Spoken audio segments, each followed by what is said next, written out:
राष्ट्रीय पिछड़ा वर्ग मोर्चा जो पिछड़े वर्ग का राष्ट्रीय स्तर का संगठन है, इस संगठन को आप लोगों को यहां से जाकर केवल एक काम करना है। जितने दिन तक सरकार गिनती नहीं करेगी उतने दिन तक ये मुद्दा जिंदा रहेगा, और अगर गिनती कर दिया तो मुद्दा खत्म हो जाएगा। तो बेहतर है गिनती ना ही कर ले। बेहतर है कि गिनती करने के लिए तो ये धरना प्रदर्शन है। सरकार अगर गिनती नहीं करती है तो बेहतर है कि हमें आंदोलन करते रहने का मौका उपलब्ध रहेगा। अगर मान लेती है तो फिर तो ये मुद्दा खत्म हो जाता है, कोई और मुद्दा ढूंढना पड़ेगा। तो बेहतर है कि ये सरकार, क्योंकि उनके सामने एक संकट है, गिनती नहीं करते हैं तो संकट है, आंदोलन बढ़ेगा। गिनती करते हैं तो इन लोगों का वास्तविक आंकड़ा पता चलेगा। जैसे नीतीश कुमार ने बिहार में राज्य स्तर की गिनती की तो गिनती का आंकड़ा बिहार में निकला 64%। तो ये 64% जो बिहार में निकला है वो लगभग 64, 65, 67, 66 के आसपास ये आंकड़ा निकलने वाला है। सारे देश भर में इतना ही निकलेगा।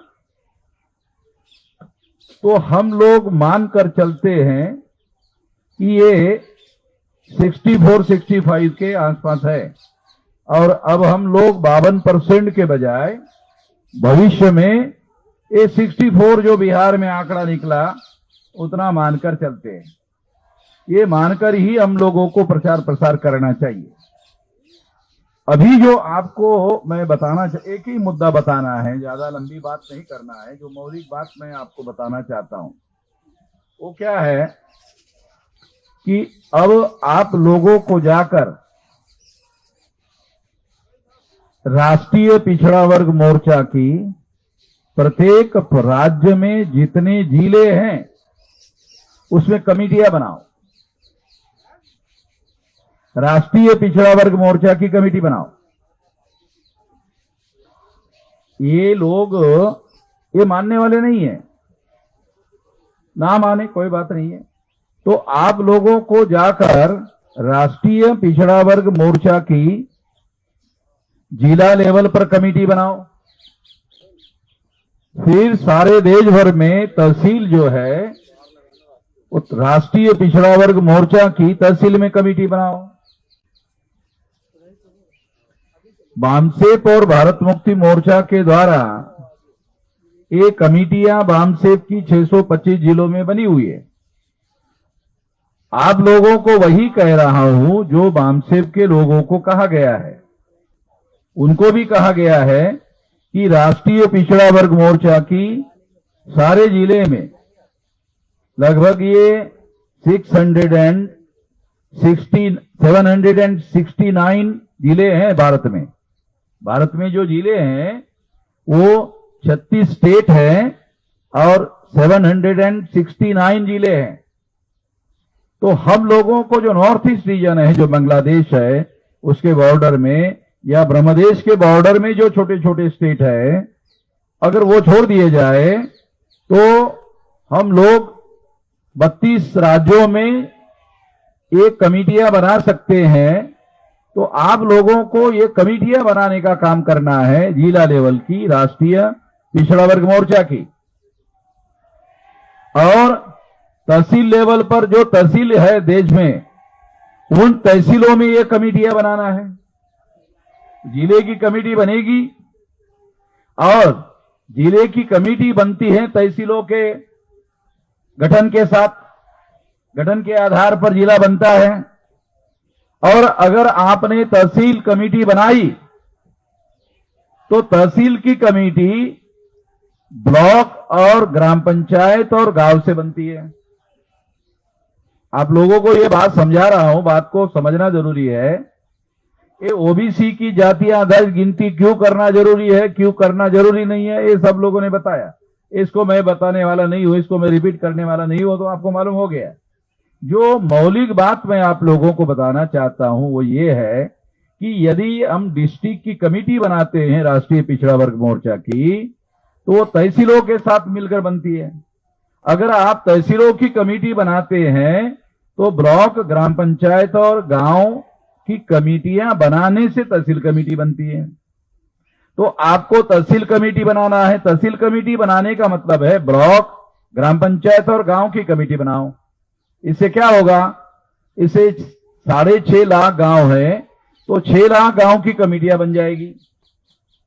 अगर 6 लाख गांव की कमेटियां बनती है तो वास्तव में वहां लड़ाई जो है ना वो हम लोग वहां लड़ेंगे, क्योंकि ये बीजेपी के लोग जो दिल्ली में पहुंचे हैं वो हमारे वोटों के आधार पर पहुंचे, ओबीसी के लोगों के आधार पर पहुंचे हैं। आरएसएस ने और भाजपा ने नरेंद्र मोदी को प्रधानमंत्री क्यों बनाया, इसके बारे में कभी सोचा आपने? पिछले 10 साल से हमने ओबीसी के मुद्दे को राष्ट्रीय मुद्दा बनाने के लिए प्रयास किया। तो अब अपोजिशन पार्टी का जो लीडर है राहुल गांधी, वो भी बोल रहा है, वो भी ओबीसी की गिनती की बात कर रहा है। आज का अखबार में तो और दूसरी खबर है। क्या खबर है? कि बहुजनों का काम करेंगे। अरे भाई, वो तो उसके लिए वामन मेश्राम है ना। बहुजनों का काम करने के लिए वामन मेश्राम है। आप अपने खानदान नेहरू, इंदिरा जी और राजीव जी का काम करो। अब हमारा ज्योतिराव फुले का, बाबा साहब का, शाहू महाराज का काम हमारे ऊपर छोड़ो ना। ये हमारा एजेंडा है, हम लोग काम करेंगे। मगर उनको मालूम हो गया अब यही एजेंडा आगे चलने वाला है और दूसरा कोई एजेंडा चलने वाला नहीं है। तो इसके लिए इस एजेंडे को राष्ट्रव्यापी आंदोलन का सबसे बड़ा मुद्दा है। मैं तो मोदी जी को सलाह दूंगा, इसको लागू ही मत करो। लागू करने के लिए ये कार्यक्रम है। मैं कहता हूं इसके लागू ही मत करो। और कब तक मत करो? 6 लाख गांव तक हमारा संगठन फैल जाए तब तक मत करो। 6 लाख, क्योंकि ये कर दोगे तो 6 लाख गांव में इस मुद्दे को लेकर कैसे जाएंगे तो लोग बोलेंगे अरे तो हो गया, अभी दोबारा क्यों आ रहे हो? तो इसलिए मत करो। मैं आप लोगों को एक कहावत बताता हूं, सीधे उंगली से घी नहीं निकलता, इसलिए टेढ़ी उंगली से निकालने का बता रहा हूं। आप लोगों को जो बता रहा हूं ना, सीधी उंगली से घी नहीं निकलता तो टेढ़ी करके निकालते ना। तो मैं आपको टेढ़ी करके निकालने की बात समझा रहा हूं कि 6 लाख गांव का इसी मुद्दे का आधार बनाकर आप गांव में जाओ। तो गांव में इन मुद्दों पर आप बात करोगे तो लोग आपको साथ देंगे। गांव में तो हमारे लोग हैं, एससी, एसटी, ओबीसी के ही तो लोग हैं गांव में। तो वो जो गांव में हमारे लोग हैं, गांव में आपकी शाखाएं बनेगी, कमेटियां बनेगी, 6 लाख गांव की कमेटियां बनेगी। जब 6 लाख गांव की कमेटियां बनेगी तो ये आंदोलन नहीं रहेगा, ये आंदोलन जन आंदोलन हो जाएगा, राष्ट्रव्यापी आंदोलन हो जाएगा। तो ये राष्ट्रव्यापी आंदोलन बनाने के लिए क्या करना चाहिए, ये बात मैं आपको समझा रहा हूं। हम इस पर लगे हुए हैं, बामसेफ के द्वारा लगे हुए हैं, भारत मुक्ति मोर्चा के द्वारा लगे हुए हैं, राष्ट्रीय पिछड़ा वर्ग मोर्चा के द्वारा लगने के लिए आपको कह रहा हूं। आप ये कमेटियां बनाओ। जब 6 लाख गांव की कमेटियां राष्ट्रीय पिछड़ा वर्ग मोर्चा की बनेगी तो फिर तो ये कमेटियां बीजेपी के लोगों को गांव में प्रचार के लिए आएगी तो उनको वो आने ही नहीं देंगे, गांव में आने ही नहीं देंगे। नरेंद्र मोदी को उन्होंने चेहरा दिखाने के लिए प्रधानमंत्री बनाया, ये ओबीसी के आंदोलन की हवा निकालने के लिए बनाया, ताकि ये बताया जा सके कि देखो भाई आपका प्रधानमंत्री हमने बना दिया है। जब आप ओबीसी की गिनती क्यों कराना चाहते हो? आप ओबीसी की गिनती क्यों कराना चाहते हो? प्रधानमंत्री बनाने के लिए कराना चाहते हो ना। तो प्रधानमंत्री तो बगैर गिनती के हमने बना दिया। जब प्रधानमंत्री आपका हमने बगैर गिनती के कर दिया तो आपको गिनती करने की क्या जरूरत है? तो इसका जवाब ये है कि नरेंद्र मोदी को आपने बना दिया प्रधानमंत्री, मगर ये वास्तविक प्रधानमंत्री नहीं है, ये नॉमिनेटेड प्राइम मिनिस्टर है। नरेंद्र मोदी जो है ये रियल प्राइम मिनिस्टर नहीं है, ये नॉमिनेटेड प्राइम मिनिस्टर है। नॉमिनेटेड अंग्रेजी शब्द है, इसका हिंदी में अनुवाद होता है नामधारी। अरे हमको कामधारी चाहिए भाई, नामधारी नहीं चाहिए। ये नामधारी प्रधानमंत्री आपने बना दिया, और वो नामधारी है, इसे उसने प्रूव कर दिया 10 साल में कि वो नामधारी ही है। क्यों? इसका सबूत क्या है नामधारी होने का? ओबीसी की गिनती नहीं किया, इससे सिद्ध हो गया नामधारी है, कामधारी नहीं है। अगर ओबीसी की गिनती का काम किया होता तो कहते कामधारी है, नहीं किया इसलिए कहते हैं नामधारी है। तो ये नामधारी प्रधानमंत्री जो है, इसको आपने बनाया, इससे हमारी समस्या का समाधान होने वाला नहीं है। तो हमको कामधारी प्रधानमंत्री बनाना होगा, तो राष्ट्रीय पिछड़े वर्ग मोर्चा की शाखाओं को जिले में उसकी कमेटियां बनाओ, तहसील में कमेटियां बनाओ, और इससे क्या होगा? तहसील कमेटी से ब्लॉक, ग्राम पंचायत और ग्राम में भी कमेटियां आपको छेला गांव में बनानी होगी। ये काम करो। मोदी को इसको गिनती करना है नहीं करना छोड़ो। अगर आपने छेला गांव में कमेटियां बनाई तो आपकी तो सरकार आ जाएगी। जिस सरकार को आप गिनती करने के लिए कह रहे हो, यदि आपने छेला गांव में कमेटियां बनाई, अरे फिर तो आपकी सरकार आ जाएगी। आप सरकार को कह रहे हो गिनती करो।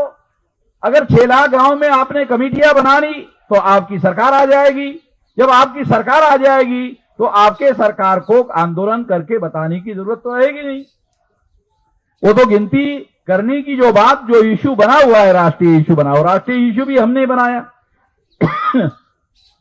नेशनल इश्यू भी हमने ही बनवाया। तो इसलिए इस मामले का हल हो सकता है। तो इसलिए आने वाले समय में हम लोग आंदोलन पर सबसे ज्यादा थ्रस्ट देंगे। अभी तक हमने संगठन पर थ्रस्ट दिया, तो अभी हमारा थ्रस्ट आंदोलन पर है। 9 अगस्त 1942 को गांधी जी ने क्विट इंडिया मूवमेंट चलाया था, और क्विट इंडिया मूवमेंट चलाने से क्या हुआ? अंग्रेजों भारत छोड़ो, अंग्रेजों को भारत छोड़कर जाना पड़ा था।